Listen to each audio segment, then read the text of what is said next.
குழம்பு ரெடி பண்ணிக்கலாம். அதுக்கு முன்னாடி தேவையான புளி தண்ணி ரெடி பண்ணிக்கலாம். ஒரு லெமன் சைஸ் புளியை கரைச்சி வச்சுருக்கேன். 1/2 ஸ்பூன் மஞ்சள்தூள், மீனுக்கு தேவையான மிளகாய் தூள் 2.5 ஸ்பூன் போட்டிருக்கேன். குழம்புக்கு தேவையான உப்பு, 2 பச்சை மிளகாய், ஒரு தக்காளி, மீடியம் சைஸ் தக்காளி, ஒரு வெங்காயம். இதை போட்டு நல்லா கரைச்சிக்கலாம்.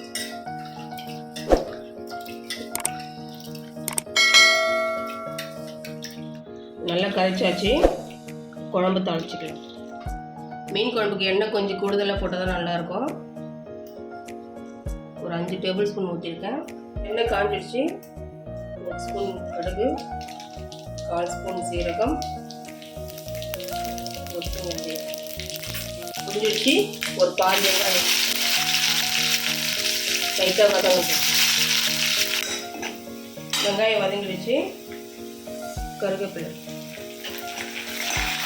இப்போ நம்ம கரைச்ச புளி தண்ணி மாங்கத்தை ஊற்றணும்.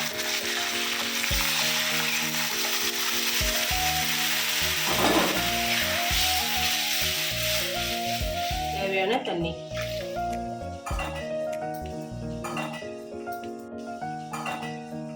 பச்சை வாசனை போகிற அளவுக்கு நல்லா கொதிக்கிட்டோம். குழம்பு கொதிச்சிச்சு. போய் இந்த குழம்புக்கு தேவையான மாங்காய் நிறைய போடாதீங்க, புளி போட்டிருக்கோம். 1 நிமிஷம் கழிச்சு நம்ம ஃபிஷ் போட்டுக்கலாம்.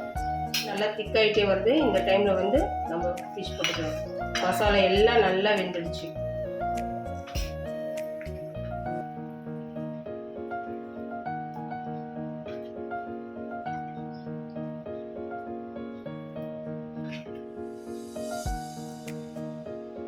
லோ ஃப்ளேம்லேயே வச்சு மீன் வேக வைக்கலாம்.